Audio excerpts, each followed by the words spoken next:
ಈ ಹುಣ್ಣಿಮೆ ಸುಖಾನುಭವಕ್ಕೆ ದಿವ್ಯ ಸಾನ್ನಿಧ್ಯ ವಹಿಸಿದಂಥ ಗುರುದೇವ ಸಮರ್ಥರಿಗೆ ನಾವು ಸಲ್ಲಿಸುತ್ತಾ ಇದುವರೆಗೆ ಮಾತಾಡಿದಂಥ ಮಲಪದನಿಗೆ ಹಾಗೂ ಇಲ್ಲಿ ತಂದಂಥ ಎಲ್ಲ ಆತ್ಮಗಳಿಗೆ ಅನಂತ ಪ್ರಣಾಮ.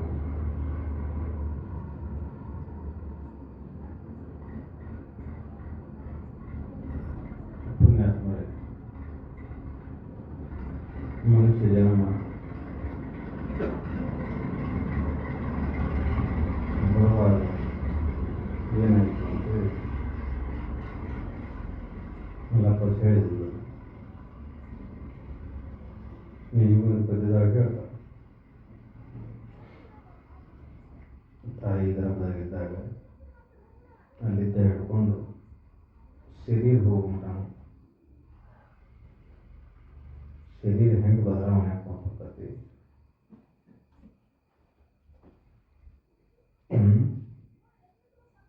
ಅಷ್ಟೇ ಅಲ್ಲ, ಅವರು ಒಂದೊಂದು ಪದ್ಯದಾಗ ಒಂದೊಂದು ವಿಷಯ ತಗೊಂಡ್ತಾರೆ. ಮೊದಲು ಶರೀರ, ಅದರ ಮೇಲೆ ಮೋಹ ಕಳಿಲಿ ಅಂತೇಳಿ ಶರೀರ ಹೆಂಗೆ ಹುಟ್ಟತಿ, ಹೆಂಗೆ ಜನನ ಆಯ್ತಿದು, ಮತ್ತು ಹೆಂಗೆ ಒಂದು ದಿನ ಇದು ನಾಶ ಆಗ್ತೈತಿ ಅನ್ನೋ ಒಂದು ವಿಚಾರವನ್ನು ಹೇಳ್ಕೊಳ್ತಾರೆ. ಅದಾದ್ಮೇಲೆ ದನ ಕನಕಾದಿಗಳು, ಮಡದಿ, ಮಕ್ಕಳು, ಸಂಸಾರ, ಸಿರಿ ಸಂಪತ್ತು ಏನೈತಲ್ಲ, ಈಗ ಒಂದೊಂದಕ್ಕೆ ಒಂದೊಂದು ಪದ್ಯದೊಳಗೆ ಹೇಳ್ಕೊಂಡು ಹೋಗ್ತಾರೆ. ಅಂದ್ರೆ ಇದು ಎಲ್ಲದರ ಮೇಲಿನ ಮೋಹ ತೆಗೆಯ. ಶರೀರ ಮೇಲಿನ ಮೋಹ, ಜಗತ್ತಿನ ವಿಷಯಾದಿಗಳ ಮೇಲಿನ ಮೋಹ,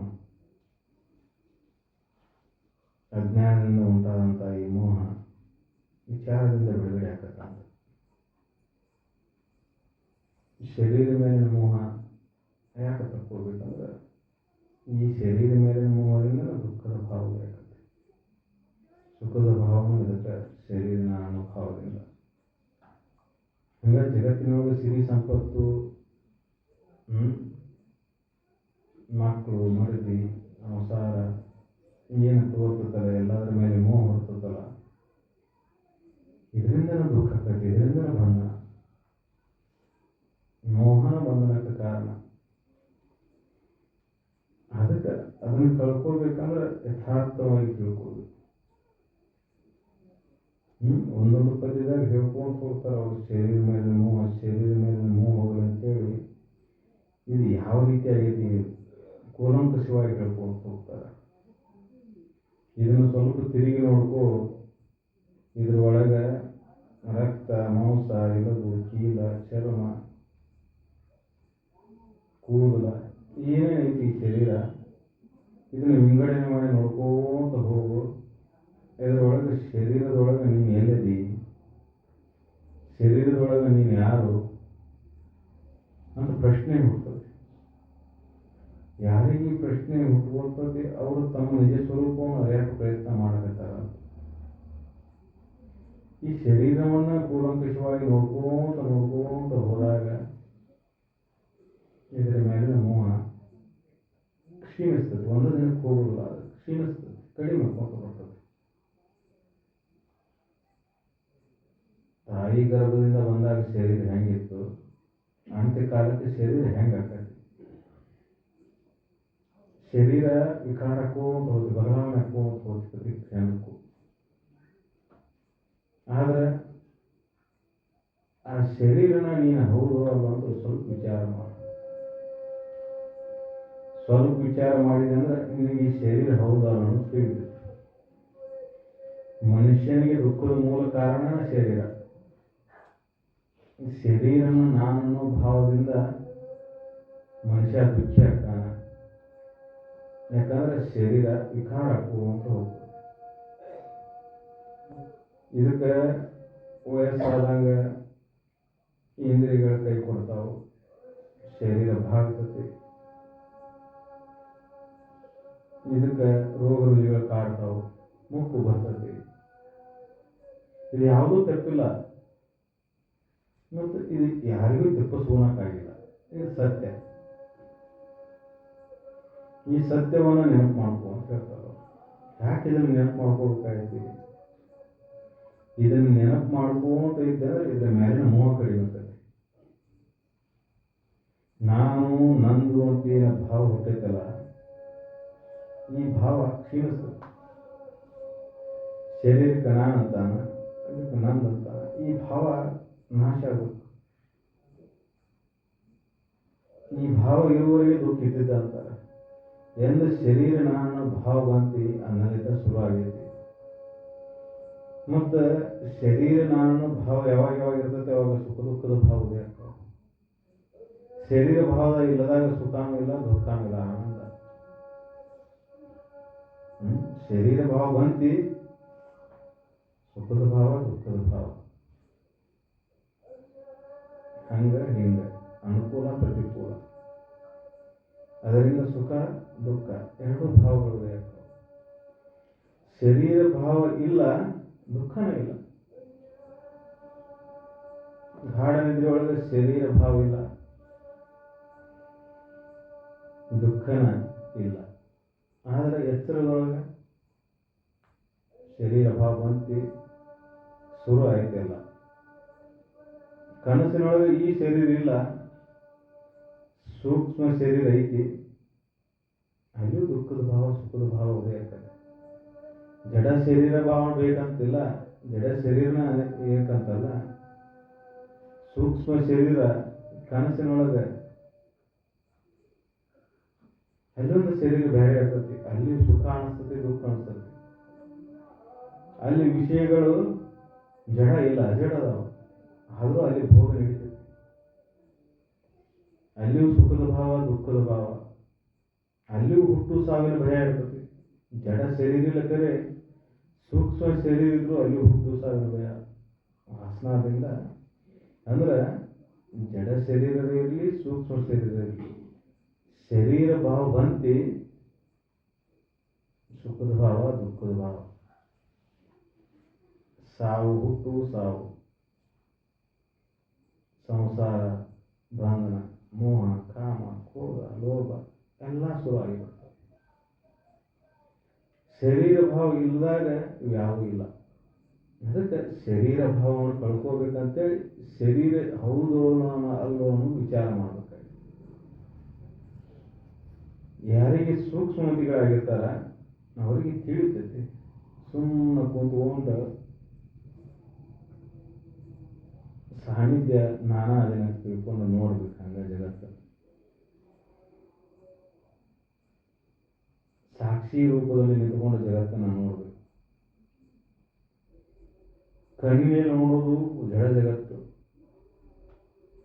ಕಣ್ಣಿಲ್ಲದಾಗ ನೋಡುವಂಥದ್ದು ಸೂಕ್ಷ್ಮವಾದಂತಹ ಮನಸ್ಸು, ಬುದ್ಧಿ, ಚಿತ್ತ, ಅಹಂಕಾರಾದಿಗಳು. ಜಡ ಜಗತ್ತನ್ನ ತಿಳಿಬೇಕಂದ್ರೆ ಈ ಜ್ಞಾನೇಂದ್ರಿಯಗಳು ಬೇಕು. ಶಬ್ದ, ಸ್ಪರ್ಶ, ರೂಪ, ರಸ, ಗಂಧ ಈ ವಿಷಯಗಳದಾವು. ಮತ್ತು ಇವು ಆಕಾರ, ರೂಪ, ಬಣ್ಣ, ವಾಸನೆ ಇವನ್ನೆಲ್ಲ ತಿಳಿದು ಈ ಇಂದ್ರಿಯಗಳ ಮೂಲಕ ಮಾಡ್ತೀವಿ ಹೊರತಾಗಿ ಇಂದ್ರಿಯಗಳನ್ನ ಎಲ್ಲ ಮಾಡೋದಿಲ್ಲ. ನೋಡುವ ಬೇರೆ ಅದ. ನೋಡಕ್ಕೆ ಇಂದ್ರಿಯಗಳ ಸಾಧನ ಅಷ್ಟೇ ಇದೆ. ಇಂದ್ರಿಯಗಳ ನೋಡ್ತಾವಂತ ನಮಗೆ ಅನಿಸ್ತದೆ, ಕಣ್ಣ ನೋಡ್ತೆ ಅಂತ ನಮಗೆ ಅನಿಸ್ತದೆ. ಕಣ್ಣು ತೋರಿಸ್ತದೆ ನಮಗಷ್ಟೇ, ನೋಡುವ ಬೇರೆ.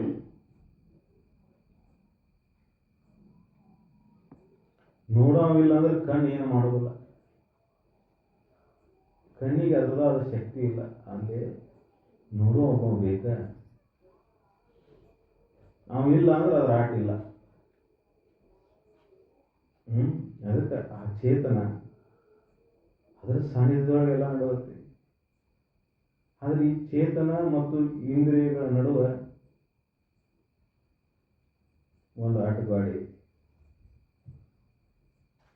ಅದ ಮನಸ್ಸು, ಬುದ್ಧಿ, ಚಿತ್ತ, ಅಹಂಕಾರ, ಅಂತಃಕರಣ ಅಂತ. ಅದು ಆ ಅಂತಃಕರಣ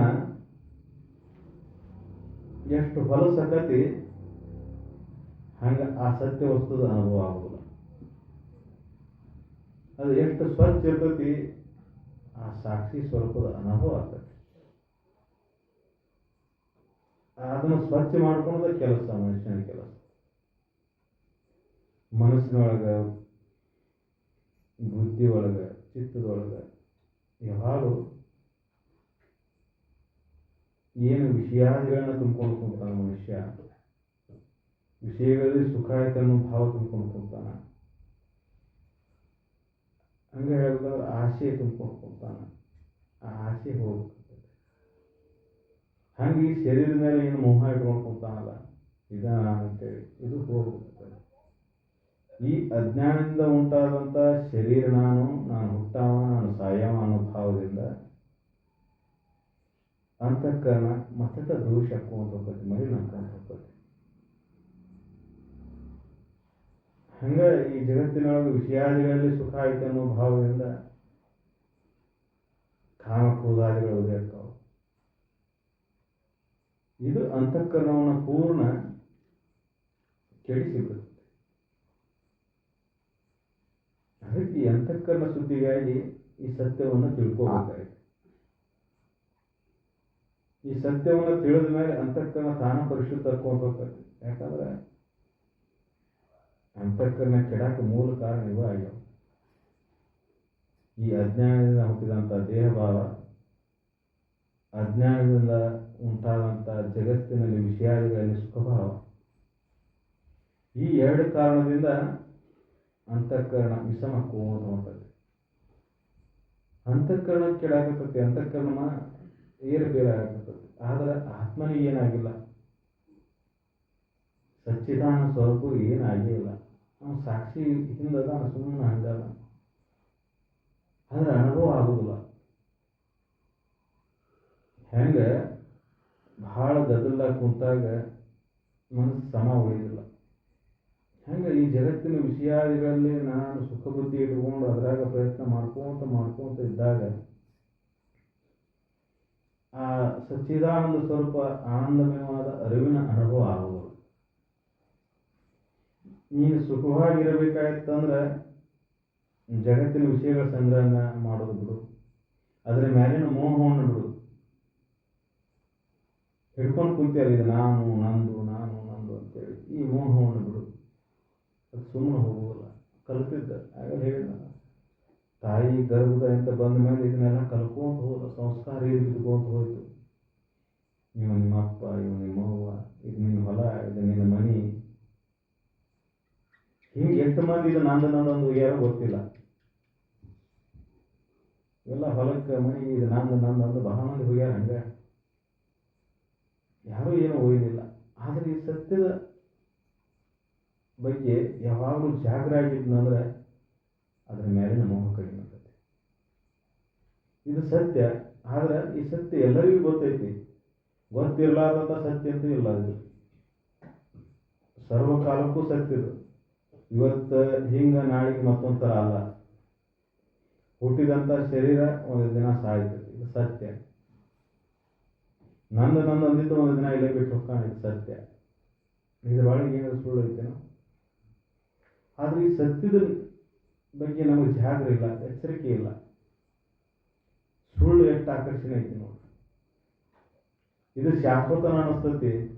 ಈ ಬಾಳೆ ಬದುಕು ಮಾಡಕತ್ತೇವಲ್ಲ, ಇದು ಹಿಂಗೆ ಇರ್ತದೆ, ಕಾಯಂ, ಇದು ನಂದ ಆಗಿರ್ತದೆ ಅಂತ ಅನ್ಕೊಂತಾನ.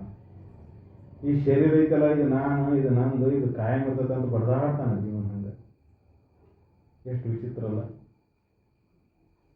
ಇದು ಸುಳ್ಳು ಐತಿ, ಆದ್ರೆ ಸತ್ಯದಾಗ ಹೆಂಗೆ ಅನಿಸ್ತದೆ ನೋಡಿ. ಅದು ಸತ್ಯ ಐತಿ, ಅದರ ಬಗ್ಗೆ ನಮಗೆ ಎಚ್ಚರಿಕೆ ಇಲ್ಲ. ಇದಕ್ಕೆ ಮಾಯ ಅಂತ. ಸುಳ್ಳು ಐತಿ, ಅದ್ರ ಸತ್ಯ ಅನಿಸ್ತೈತಿ. ಯಾವ್ದು ಸತ್ಯ ಐತಿ ಅದರ ಬಗ್ಗೆ ನಮಗೆ ಜಾಗ್ರ ಇಲ್ಲ, ಎಚ್ಚರಿಕೆ ಇಲ್ಲ. ಈ ಅಜ್ಞಾನದಿಂದ ಮನುಷ್ಯ ಜೀವನ ಪರ್ಯಂತ ದುಃಖಿ ಹಾಕೊಂತ ಹೋಗ್ತಾನೆ. ಎದಕ್ಕಂದ್ರೆ ಈ ಅಜ್ಞಾನದಿಂದ. ಸುಖಿ ಆಗ್ಬೇಕಂದ್ರೆ ಸಿರಿ ಸಂಪತ್ತು ಇರಬೇಕಾಗಿಲ್ಲ. ನಾವು ತಿಳ್ಕೊಂಡು ಬಹಳ ಶ್ರೀಮಂತ ಆದ ಸುಖಿ ಆಗ್ತಾನ, ಭಾಳಷ್ಟು ಉಣ್ಣಾಕಿದ್ರೆ, ತುಡಾಕಿದ್ರೆ ಇದ್ರೆ ಅದರ ಅವಶ್ಯಕತೆನೂ ಇಲ್ಲ. ಇದರಿಂದ ಸುಖಿ ಆಗೋದಾಯ್ತು ಅಂದ್ರೆ ಜಗತ್ತಿನಾಗ ಇದ್ದಾರೆಲ್ಲರೂ ಸುಖಿನ ಆಗಿರ್ಬೇಕಾಗಿತ್ತು, ದುಃಖ ಅನ್ನೋದು ಬರಬಾರ್ದಾಗಿತ್ತು ಅವ್ರಿಗೆ. ಆದ್ರೆ ಸತ್ಯ ಏನಪ್ಪಾ ಅಂದ್ರೆ ಏನಿದ್ರು ಮತ್ತೊಂದು ಕೊರತೆ ಅನಿಸ್ತೈತಿ ಇರ್ತದೆ. ಯಾಕೆ ಕೊರತೆ ಅನಿಸ್ತದೆ ಅಂದ್ರೆ ಆಸೆ. ಎಲ್ಲ ಇದ್ದಾಗ ಅದನ್ನ ಬಿಡ್ತತಿ ಮನಸ್ಸು, ಮತ್ತೊಂದನ್ನು ಕೇಳ್ತತಿ. ಅದಕ್ಕೆ ಗೊತ್ತು ಇದ್ರೊಳಗೆ ಯಾವ್ದ್ರಾಗೂ ಸುಖ ಇಲ್ಲ. ನೀನು ಮನ್ಯಾಗ ಸಾಕಷ್ಟು ಸಾಮಾನು ತುಂಬ್ಕೊಂಡಿರ್ಬೇಕು, ಮಂದಿ ಮನೆ ಸಾಮಾನ್ ಮೇಲೆ ಲಕ್ಷ್ಯ. ಅವ್ರ ಮನ್ಯಾಗ ಐತಿ, ನಮ್ಮ ಮನ್ಯಾಗಿಲ್ಲ, ಶುರು ಆಯ್ತು ನೀವು.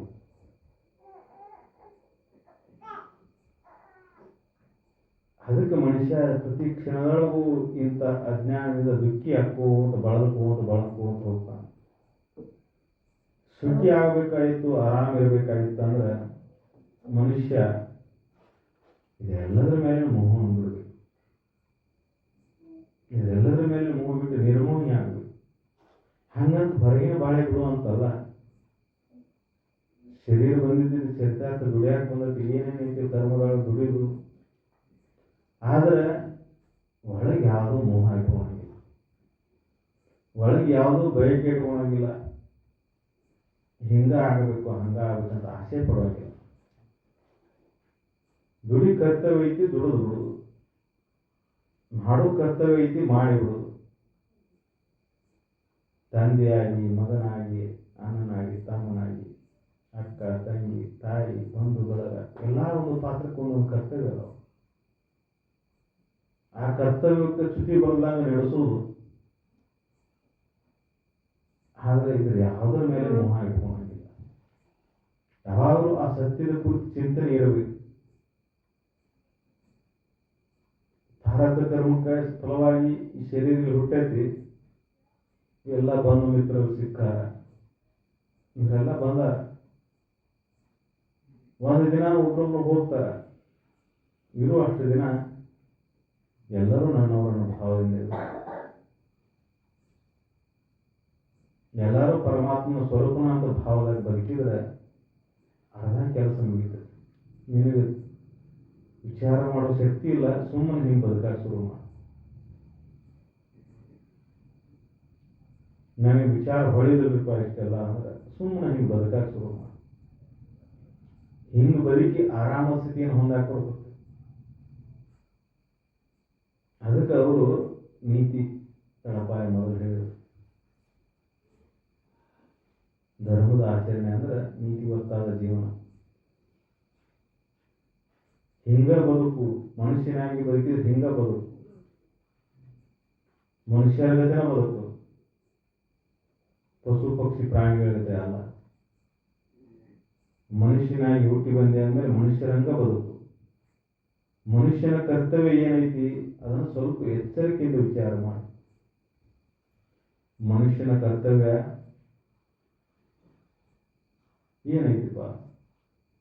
ಪಶು ಪಕ್ಷಿಗಳಿಗೆ ಯಾವ ಕರ್ತವ್ಯಗಳು ಇಲ್ಲ. ಆದ್ರೆ ಲೌಕಿಕ ಕರ್ತವ್ಯಗಳದ ಅವಕ್ಕೂ. ಅವು ಹಡಿತಾವು, ಮಕ್ಕಳನ್ನ ಜೋಪಾನ ಮಾಡ್ತಾವು, ಪಾಲನೆ ಮಾಡ್ತಾವ, ಮತ್ತು ಅವಕ್ಕೆ ರೆಕ್ಕಿ ಪುಕ್ಕ ಬಂದ್ಮೇಲೆ ಅವ್ರ ಪಾಡಿಗೆ ಅವ್ನು ಬಿಟ್ಟು ಬಿಡ್ತಾವ. ಮನುಷ್ಯ ಹೆಂಗೆ ಹಚ್ಕೊಂತಾನಲ್ಲ ಹಂಗೆ ಹಚ್ಕೊಳೋದಿಲ್ಲ. ಮಕ್ಕಳು ಎಷ್ಟು ದಿನ ಬದುಕ್ತಾರ ಅಷ್ಟು ದಿನ ಅವ್ರಿಗೆ ಇರ್ಬೇಕಂತ ಆಸ್ತಿ ಮಾಡಿಬಿಡುವುದಿಲ್ಲ. ಅವು ಹೆಂಗ ರೆಕ್ಕಿ ಬೆಳಿಬೇಕು, ಹೆಂಗೆ ಹಾರಬೇಕು ಅದನ್ನು ಕಲಿಸಿ ಕೈ ಬಿಟ್ಟು ಬಿಡ್ತಾವ. ಅಷ್ಟು ಮಾಡಿ ಮನುಷ್ಯ ಬಿಟ್ಟರೆ ಇವನು ನಿಶ್ಚಿಂತನಾಗಿ ಉಳಿತಾನ. ಜೀವನದ ಪಾಠವನ್ನು ಹೇಳಿಕೊಟ್ಟ ಇದು ನೀತಿಪ್ಪ, ಇದು ಧರ್ಮಪ್ಪ, ಹಿಂಗ ಬದುಕಬೇಕು, ಇದ ಮನುಷ್ಯನ ಈ ಶೋಭೆ, ಹಿಂಗೆ ಬದುಕಿ ಬಿಟ್ಟೆ ಅಂದ್ರೆ ನೀನು ಜೀವನ ಹಸನಾಗ್ತದೆ ಅಂತ ಹೇಳಿಕೊಟ್ಟ ನಿಶ್ಚಿಂತನಾಗಿ ಬಿಟ್ಟರೆ ಮುಗಿದೋಯ್ತು. ಆದರೆ ಅದನ್ನು ಕಲಿಸುವುದಿಲ್ಲ. ಸಿರಿ ಸಂಪತ್ತು, ಧನ ಕನಕಾದಿಗಳು, ಜಗತ್ತಿನ ವಿಷಯಾದಿಗಳ ಸಂಗ್ರಹವನ್ನು ಕಲಿಸ್ತೇವೆ ಮಕ್ಕಳಿಗೆ. ಅದರ ಮೇಲೆ ಮತ್ತಷ್ಟು ಮೋಹ ಕಲಿಸ್ತೇವೆ, ಮೋಹ ಹುಟ್ಟುವಂಗೆ ಮಾಡ್ತೇವೆ. ಆದರೆ ಏನಾಕತಿ, ಎಲ್ಲ ಬಡವರು ಹಂಗೆ ದುಃಖಿ ಆಗುವಂಗೆ ಮಾಡ್ತದೆ. ಅದಕ್ಕೆ ಮೊದಲನೇ ಮೆಟ್ಟಲು ನೀತಿಯಿಂದ ಜೀವನ ಮಾಡ್ಸಕ್ಕೆ ಕಲಿಸ. ಎಲ್ಲ ಜೀವಿಗಳನ್ನು ಪರಮಾತ್ಮನ ಸ್ವರೂಪನ ಎಲ್ಲಾನು ಆ ದೇವರ ಸ್ವರೂಪನ ಅಂತ ತಿಳ್ಕೊಂಡು ಬದುಕುವುದು ಕಲಿಬೇಕು ಮೊದಲು. ಅಂದ್ರೆ ಇನ್ನೊಂದು ಜೀವಿಗೆ ಏನಾರ ಮಾಡಿದ್ದೆ ಅಂದ್ರೆ ಅದು ದೇವರಿಗೆ ಮಾಡಿದಂಗ ವಿಚಾರ. ಅದಕ್ಕೆ ಸಾಮಾನ್ಯ ಮನುಷ್ಯ ಏನ್ ಮಾಡ್ತಾನ, ಜಡ ಶರೀರ ಭಾವ ಆಗಿರ್ತಾನ. ನಾನು ಶರೀರ, ನಾನು ಹುಟ್ಟವ ಸಾಯವ. ಈ ಅಜ್ಞಾನದಾಗಿದ್ದವಾಗ ಮನುಷ್ಯನಿಗೆ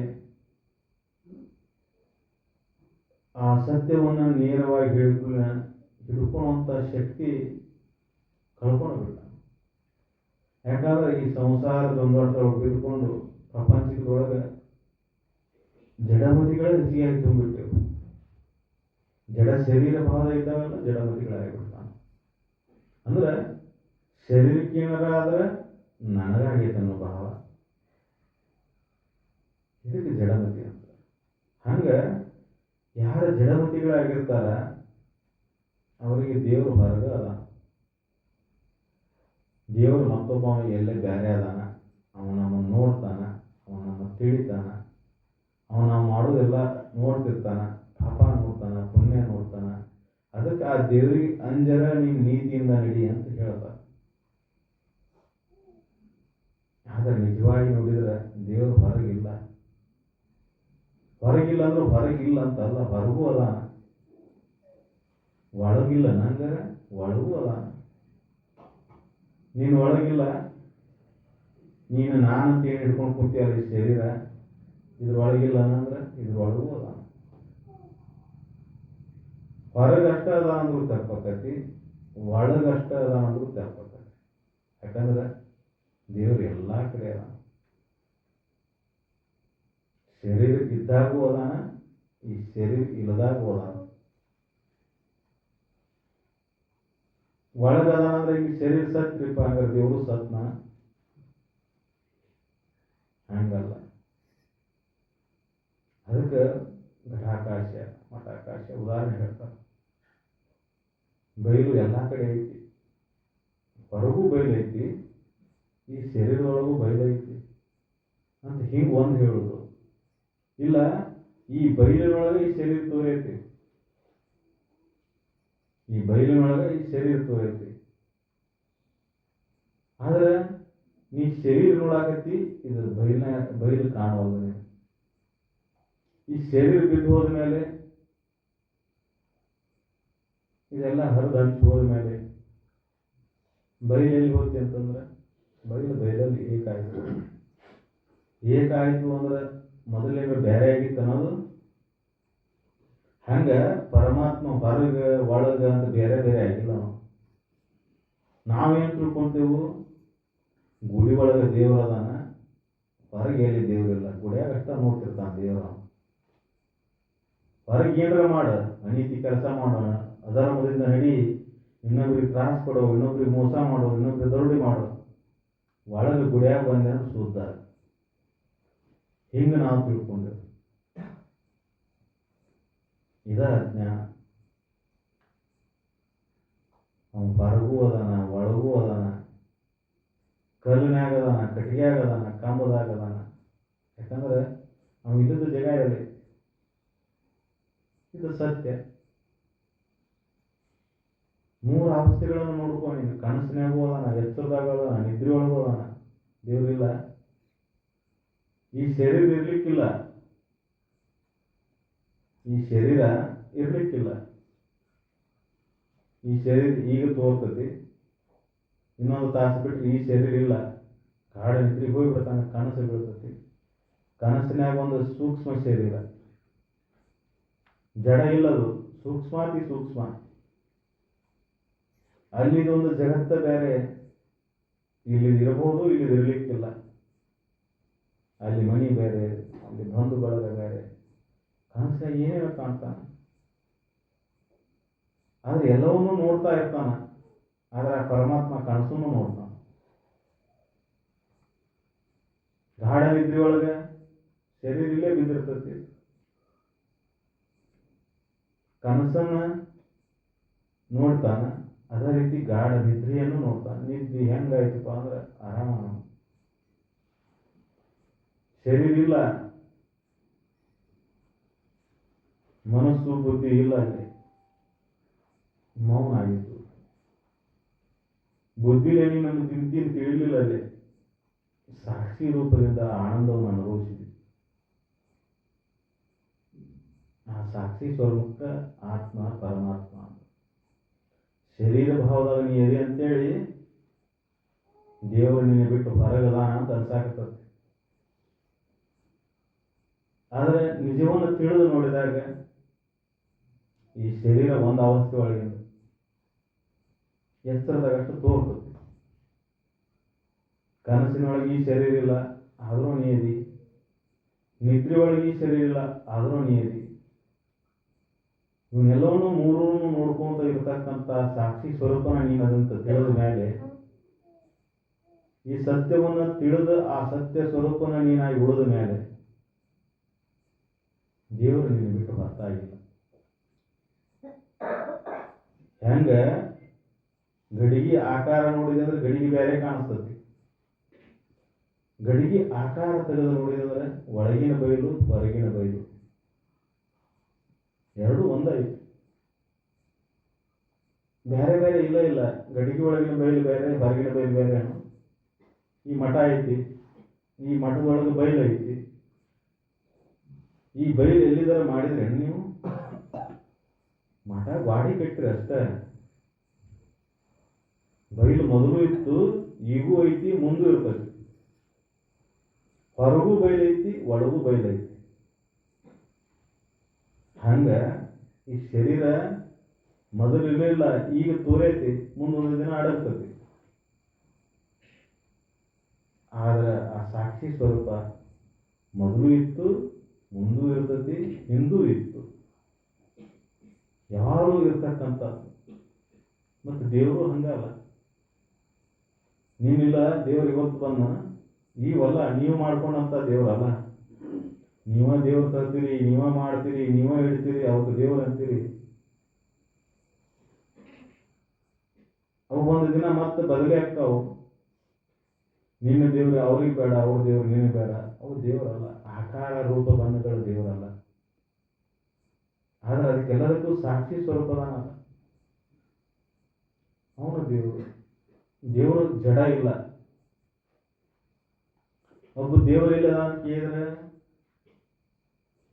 ನೀನು ಒಳಗದಾನಂತಾನ, ಮತ್ತೊಬ್ಬ ದೇವರಿಲ್ಲದ ಅಂದ್ರೆ ಗುಡಿಯಾಗದಾನಂತಾನ, ಇನ್ನೊಬ್ಬ ದೇವರಿಲ್ಲ ಅಂತ ಕೇಳಿದ್ರೆ ಮ್ಯಾಗದಾನಂತಾನ. ಎಷ್ಟು ವಿಚಿತ್ರ ಅಲ್ಲ. ಆದ್ರೆ ಸತ್ಯ ಯಾವುದಿದ್ರೆ ಮ್ಯಾಲಿದ್ದವ ಸತ್ಯ, ಒಳಗೆ ಕಲ್ಲಿನಾಗಿದ್ದವ ಸತ್ಯ, ನಿನ್ನೊಳಗಿದ್ದವ ಸತ್ಯ. ಎಲ್ಲವನ್ನೂ ತಿಳಿತಕ್ಕವ ಯಾರಿದ್ರೊಳಗೆ? ಮ್ಯಾಲಿದ್ದವನ್ನ, ಒಳಗಿದ್ದವನು, ಹೊರಗಿದ್ದವನ ಎಲ್ಲವನ್ನೂ ತಿಳಿಯವ ಯಾರು? ಎಲ್ಲವನ್ನೂ ತಿಳಿಯವನ ದೇವರು. ಎಲ್ಲವನ್ನೂ ಅರಿತಕ್ಕಂಥವನ ದೇವರು. ಅದಕ್ಕೆ ಅರಿವೇ ದೇವರು. ಆ ಸಾಕ್ಷಿ ಸ್ವರೂಪನ ದೇವರು. ಆ ಸಾಕ್ಷಿ ಸ್ವರೂಪನ ನಿನ್ನ ನಿಜವಾದ ಸ್ಥಿತಿ. ನೀ ಶರೀರ ನಾನು ತಿಳ್ಕೊಂಡಿಯಲ್ಲ, ಆ ಶರೀರ ತೋರಿಕೆ ಅಷ್ಟ. ಶರೀರ ಇವತ್ತು ತೋರ್ತತಿ, ಇವತ್ತು ಸಣ್ಣದಿದ್ದು ಮುಂದೆ ದೊಡ್ಡದಾಕತಿ, ಮುಂದೊಂದು ದಿನ ವಯಸ್ಸಾಕತಿ, ಮತ್ತು ಮುಂದೊಂದು ದಿನ ನಾಶ ಆಗಿ ಹೋಗ್ಬಿಡ್ತದೆ. ಜಗತ್ತಿನೊಳಗ ಹುಟ್ಟತಿ, ಜಗತ್ತಿನೊಳಗ ಅಡಗತಿ. ಆದ್ರೆ ಜಗತ್ತು ಯಾರೊಳಗೆ ಹುಟ್ಟತಿ, ಯಾರೊಳಗೆ ಅಡಗತಿ? ಆ ಚೇತನದೊಳಗೆ, ಆ ಆತ್ಮನೊಳಗೆ, ಆ ಪರಮಾತ್ಮನೊಳಗೆ. ಅವನೊಳಗೆ ಹುಟ್ಟಿ ಅವನೊಳಗೆ ಅಡಗ್ತದೆ ಜಗತ್ತು. ಆ ಸತ್ಯ ವಸ್ತುವಿಗೆ ದೇವರು ಅಂದರು. ಅದು ಯಾವುದು ಜಾತಿ ಧರ್ಮ ಕುಲಕ್ಕೆ ಸೀಮಿತ ಆಗಿಲ್ಲ. ನಾವು ಮಾಡ್ಕೊಂಡೆವು. ಇದು ದೇವರು, ಇದು ನಮ್ಮ ದೇವರು, ಇದು ನಿಮ್ಮ ದೇವರು, ದುರ್ಗವು ನಮ್ಮಾಗಿದೆ, ಅನು ನಮ್ಮಾಗಿದೆ, ಅಲ್ಲ ನಮ್ಮ, ಹಿಂಗೇನೇನೋ ಬೇರೆ ಬೇರೆ ಕಲ್ಪನಾ ಮಾಡ್ಕೊಬೋದು ಮನುಷ್ಯ. ಆದ್ರೆ ಸತ್ಯ ಒಂದೇ ಇದೆ, ಅದು ಅನೇಕ ಇಲ್ಲ. ನಾವು ರೂಪ ಮಾಡ್ಕೊಂಡು, ನಾವು ಆಕಾರ ಮಾಡ್ಕೊಂಡು, ನಾವು ಏನು ಅಂತೀವಲ್ಲ, ನಮ್ಮ ಮ್ಯಾಗ ಐತಿ, ತೆಳಗೈತಿ, ಒಳಗೈತಿ ಅಂತೀವಲ್ಲ, ಹಂಗಿಲ್ಲ ದೇವರು. ಹೆಂಗ ಬೈಲು ಎಲ್ಲ ಕಡೆ ಐತಿ, ಹಂಗೆ ದೇವ್ರು ಎಲ್ಲ ಕಡೆ ಅದಾನ. ದೇವ್ರನ್ನ ನೋಡಕ್ಕೆ ನೀವು ಹೊರಗೆ ಅಲ್ಲಿ ಹುಡುಕುವ ಅವಶ್ಯಕತೆನೇ ಇಲ್ಲ. ಅಜ್ಞಾನಿಗಳಾದವರು ದೇವ್ರು ನೋಡಕ್ಕೆ ಅಲ್ಲಿ ಹೋಗ್ತಾರ, ಮತ್ತೊಂದು ಕಡೆ ತಿರುಗ್ತಾರ. ಒಬ್ಬ ಮ್ಯಾಗ ನೋಡ್ತಾನ, ಒಬ್ಬ ತೆಳಗ್ ನೋಡ್ತಾನ, ಒಬ್ಬ ಕಲ್ಲಾಗ ನೋಡ್ತಾನ, ಒಬ್ಬ ಕಟಿಯಾಗ ನೋಡ್ತಾನ. ಇದೆಲ್ಲ ಯಾವಾಗ ಜಡಮತಿಗಳಿಗೆ ಅನಿಸ್ತತೆ, ನಾನು ಶರೀರ, ಅದು ದೇವರು, ನಾನು ಬೇರೆ, ದೇವರು ಬೇರೆ. ಅದರ ಒಳಗಿನ ಚೇತನ ಸ್ವರೂಪ ಯಾರು ತಿಳ್ಕೊಂತಾರ, ಅದನ್ನು ಯಾರು ಅನುಭವಿಸ್ತಾರ, ಅವ್ರಿಗೆ ಗೊತ್ತಾಗತ್ತೆ ದೇವ್ರು ಬೇರೆ ಅಲ್ಲ, ನಾನು ಬೇರೆ ಅಲ್ಲ. ನನ್ನ ನಿಜವಾದ ಸ್ವರೂಪ, ಆ ದೇವರ ಸ್ವರೂಪ ಎರಡೂ ಒಂದ ಅದಾವ.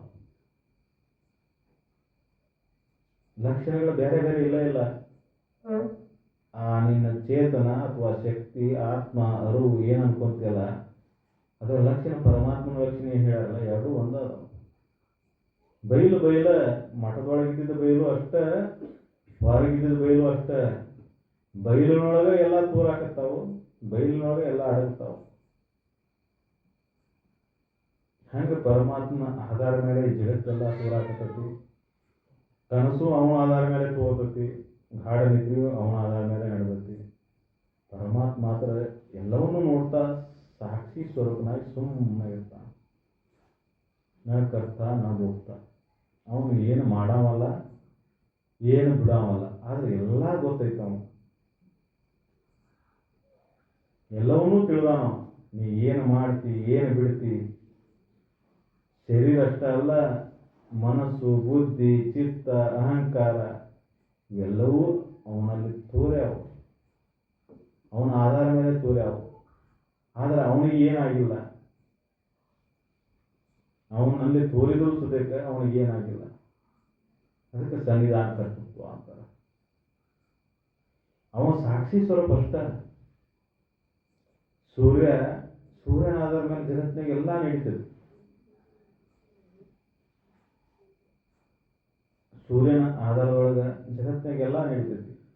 ಸೂರ್ಯ ಬಂದಂದ್ರೆ ಗುಬ್ಬಿ ಚಿಂಪಿ ಅಂತಾವು, ಹೂವು ಅರಳತೈತಿ, ನೆಲ ಒಣಗ್ತೈತಿ, ಕಾವು ಬರ್ತೈತಿ. ಆದ್ರೆ ಸೂರ್ಯನಿಗೆ ಇದನ್ನು ಮಾಡೇನಿ ಅನ್ನೋ ಭಾವ ಏನಾರೈತೆ?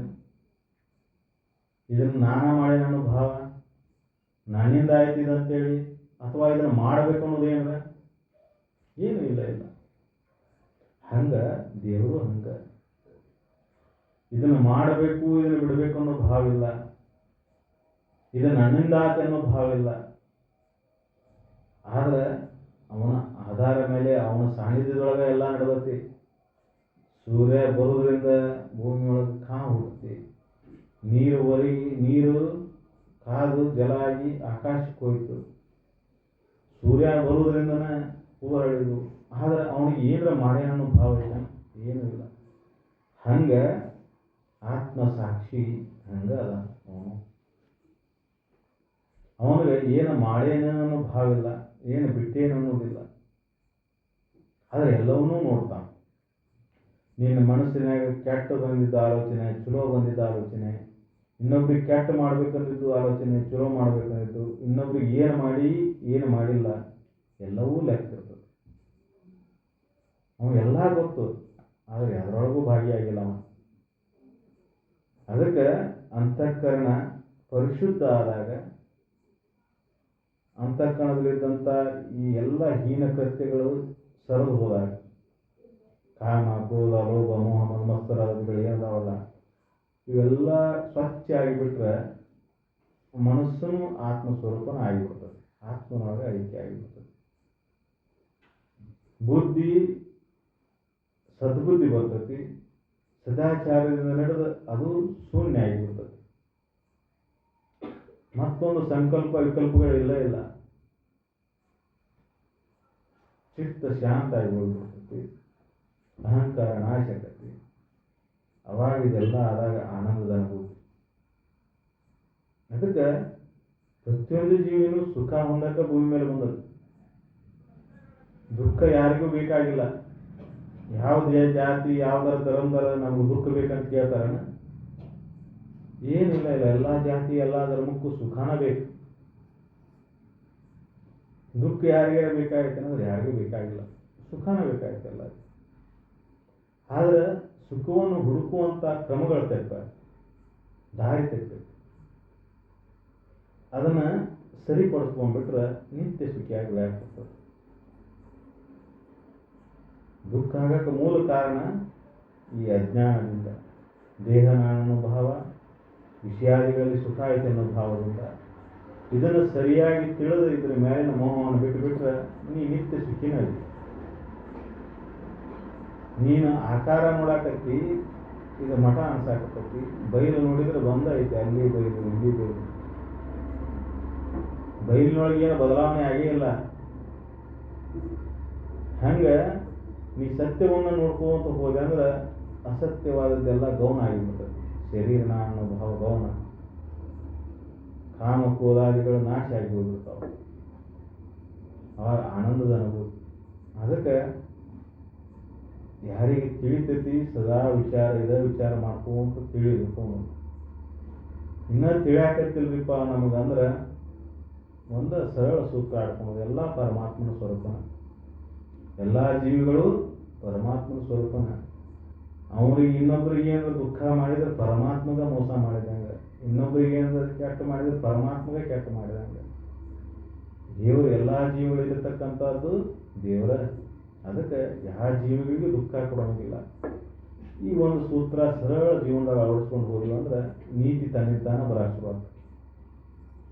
ಅವಾಗ ಅಂತಃಕರಣದಲ್ಲಿ ಏನು ಕಾಮ ಕ್ರೋಧ ಲೋಭ ಮೋಹ ಮದ ಮತ್ಸರಾದಿಗಳು ಉಟ್ಕೊಂತ ಹೋಗ್ತಾವಲ್ಲ, ಈ ಒಂದು ತತ್ವವನ್ನು ಹಿಡ್ಕೊಂಡು ಹೋದ್ರೆ ಸಾಕು, ಅವೆಲ್ಲ ತನ್ನಿಂತಾನ ಶುದ್ಧ ಹಾಕೋತ ಹೋಗ್ತಾವೆ.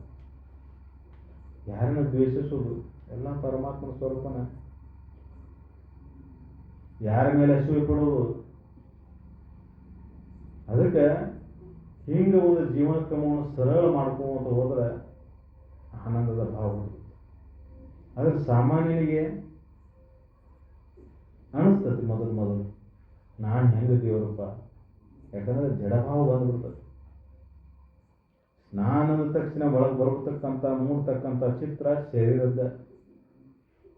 ನಾನು ಅಂದ ಕೂಡಲಿನ ಆತ್ಮನ ಭಾವ ಯಾರಲ್ಲಿ ಮೂಡ್ತತಿ ಅವನಿಗೆ ಪರಮಾತ್ಮ ಬೇರೆ ಇಲ್ಲ ಅನಿಸ್ತದೆ. ನಾನು ಅಂದ ತಕ್ಷಣ ಯಾರಿಗೆ ಶರೀರ ಭಾವ ಮೂಡ್ತತಿ ಅವನು ಪರಮಾತ್ಮ ಹೊರಗೆ ಬೇರೆ ಏನದಾನ ಅನಿಸ್ತದೆ. ಶರೀರಕ್ಕಿಂತ ಪರಮಾತ್ಮ ಭಿನ್ನ ಅದಾನ, ಅದು ಸತ್ಯ. ಅದರ ಶರೀರವನ್ನು ಅರಿತಾನೆ ಪರಮಾತ್ಮ. ಆ ಪರಮಾತ್ಮನ ನೀನದೇನು ತಿಳಿಬೇಕಂದ್ರೆ ಸಾಧನ ಬೇಕು, ಸತತ ಪ್ರಯತ್ನ ಬೇಕಾಗುತ್ತೆ. ಒಂದು ದಿನಕ್ಕೆ ತಿಳಿಯೋದಿಲ್ಲ, ಆದ್ರೆ ತಿಳಿಯಕ್ಕೆ ಆಗೋದಿಲ್ಲ ಅಂತದ್ದೇನಲ್ಲ. ಇದು ಬಹಳ ಸರಳ ಐತಿ, ಆದ್ರೆ ಅಜ್ಞಾನದ ಗದ್ದಲದೊಳಗೆ ಬಿಟ್ಕೊಂಡು ಬಹಳ ಕಠಿಣ ಅನ್ಸಾಕತ್ತದ. ಬಹಳ ಸರಳ ಐತಿ. ಇದು ನಾನು ನಂದು ಹಂಚ್ಕೊಂಡು ಕುಂತಿದ್ರಿಂದ ಬಹಳ ಕಠಿಣ ಅನ್ಸಾಕತ್ತದ. ಅದಕ್ಕೆ ಸುಮ್ಮನೆ ವಿಚಾರ ಮಾಡ್ಕೋತ ಒಂದು ಸತ್ಯದ ಮಾರ್ಗದಾಗ ನಡ್ಕೊಂತ ಹೋಗಿ ಅಂದ್ರೆ ಒಂದು ದಿನ ಇದು ತಿಳಿಯಾಕೆ ಶುರು ಆಗ್ತದೆ. ಸುಮ್ಮನೆ ಇದ್ದಾಗ ಎಷ್ಟು ಆರಾಮ ಐತಿಪ್ಪ. ಮೊದಲು ಸುಮ್ಮನೆ ಕುಂದ್ರಾಕ ಕಲಿಬೇಕು. ಸುಮ್ಮನೆ ಕುಂದ್ರಬೇಕಾಯ್ತು ಯಾವುದು ಶರೀರ ಅಲ್ಲ. ಏನು ವಿಷಯಾದಿಗಳ ಬೆನ್ನತ್ತಿ ಓಡಾಡ್ತಲ್ಲ ಇದು ಮನಸ್ಸು. ಅದು ಬೇಕು, ಇದು ಬೇಕು, ಇನ್ನೊಂದಿಷ್ಟು ಬೇಕಂತ ಏನು ಬಯಸ್ತಲ್ಲ. ತಂದು ಬೇಕು, ಮತ್ತೊಬ್ಬರದು ಬೇಕು, ಎಲ್ಲಾನು ನನಗೇ ಇರಬೇಕಂತ ಏನು ಬಯಸ್ತಲ್ಲ. ಈ ಮನಸ್ಸು ಸುಮ್ಮ ಆಗ್ಬೇಕಾಯ್ತು. ಇದು ಸುಮ್ಮ ಆಯ್ತು ಅಂದ್ರೆ ಆರಾಮ ಐತೆ. ಇದು ಸುಮ್ಮ ಆಗುವವರೆಗೆ ಈಗ ದನು ಮಾಡ್ತತಿ, ದುಃಖ ಕೊಡ್ತತಿ, ವ್ಯಥೆ ಪಡಿಸ್ತತಿ, ಎಲ್ಲಾನು ಮಾಡಿಸ್ತತಿ ಇದು. ಅದಕ್ಕೆ ನಿಜವರು ಹೇಳ್ತಾರ, ಇಲ್ಲಿ ಕಾಕು ಮನಸ್ಸು ಅಂತೇಳಿ.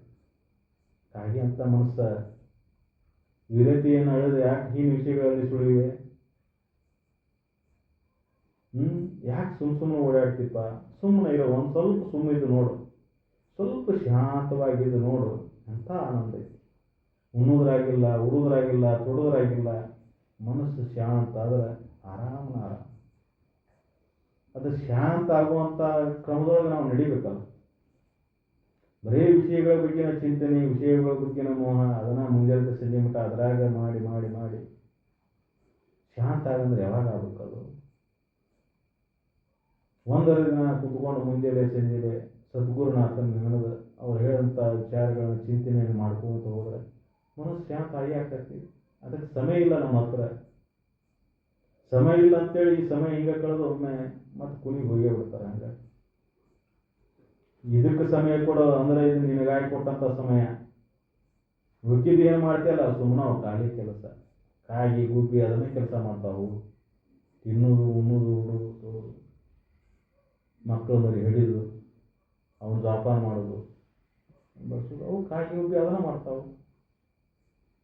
ನಿನ್ಕಿನ ಚಂದ ಮನೆ ಕಟ್ಕೊತಾವೆ, ಅವು ಮಕ್ಕಳನ್ನ ಹಿಡಿತಾವೆ, ಅವು ಹೆಂಗೆ ಜೀವನ ಮಾಡ್ಬೇಕು ಅನ್ನೋದು ಕಲಿಸ್ತಾವೆ. ನೀನು ಅರ್ಥ ಮಾಡ್ತೀವಿ, ನಿನ್ಕಿನ ಚಂದ ಕಲಿಸ್ತಾವು ಜೀವನ ಹೆಂಗೆ ಮಾಡ್ಬೇಕಂತೀವಿ. ಏನೈತಿ ಅದರೊಳಗೆ ಆರಾಮಿರೋದು. ಇವತ್ತಿಂದ ಎಷ್ಟೈತಿ ಅಷ್ಟ.